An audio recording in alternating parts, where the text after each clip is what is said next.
കോതമംഗലത്തെ case നിങ്ങൾ കണ്ടു കാണുമല്ലോ. റിലീജിയനൊക്കെ ഒരു ഭാഗത്ത് നടക്കട്ടെ, നമുക്ക് ആ റിലേഷൻഷിപ്പിനെ ഒന്ന് അനലൈസ് ചെയ്യാം. എത്രയോ തവണ ആ കുട്ടിക്ക് അതിനകത്ത് നിന്ന് ഇറങ്ങി പോകുമായിരുന്നു. അതിൻ്റെ ഫസ്റ്റ് സിമ്പിൾ എന്ന് പറയുന്നത് ആ പയ്യനെ ഒരു ഇല്ലീഗൽ ആക്ടിവിറ്റിക്ക് ഒരു ലോഡ്ജിൽ നിന്ന് പിടിച്ചു എന്ന് പറയുന്നു. അതിൽ കൂടുതൽ എന്ത് ഫാക്റ്റാണ് നിങ്ങൾക്ക് വേണ്ടത്? ആ റിലേഷൻഷിപ്പിൽ നിങ്ങൾക്ക് റെസ്പെക്റ്റ് കിട്ടുന്നില്ല, ഇറങ്ങി പോകണം എന്നുള്ളത്. അതിന് വെറുതെ എന്താ വേണ്ടേ? അതുപോലെ തന്നെ നിങ്ങൾ ഫിസിക്കൽ അബ്യൂസിനെ കുറിച്ച് ആലോചിക്കേണ്ട ഒരു കാര്യം, പെട്ടെന്നൊരു ദിവസം ഒരാൾക്ക് ദേഷ്യം വന്ന് നിങ്ങളെ എടുത്തിട്ട് ഇരിക്കുകയല്ല ചെയ്യുക. അയാൾക്ക് ആദ്യം ദേഷ്യം വരുന്ന സ്റ്റേജിൽ നിങ്ങളെ പേടിപ്പെടുത്തുന്ന കണക്ക് സംസാരിക്കും.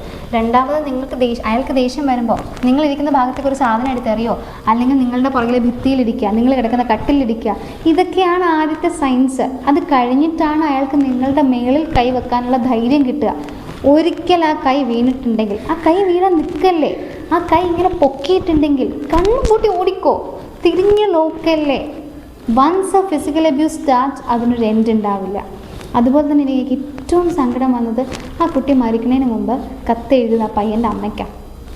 എന്താ മക്കളെ നിങ്ങൾ വിചാരിക്കുന്നത്? ശരി, ഇതൊരു പഴക്കൊലയാണ് കേട്ടോ. അതിലേത് പോയിന്റിൽ നിന്ന് പഴം എടുത്താലും ഒരേ രുചിയും ഒരേ ഗുണമേ ഉള്ളൂ. അതുകൊണ്ട് ഒരിക്കലും നിങ്ങൾ വിചാരിക്കരുത് നിങ്ങളുടെ അബ്യൂസറിൻ്റെ ഫാമിലിയെ നിങ്ങൾ അപ്രോച്ച് ചെയ്താൽ അവർ നിങ്ങളെ മനസ്സിലാക്കി ആ പയ്യനെ പറഞ്ഞ് തിരുത്തി നിങ്ങളുടെ കയ്യിലൊരു നല്ല മനുഷ്യനെ തരും എന്ന് വിചാരിക്കല്ലേ. നടക്കില്ല.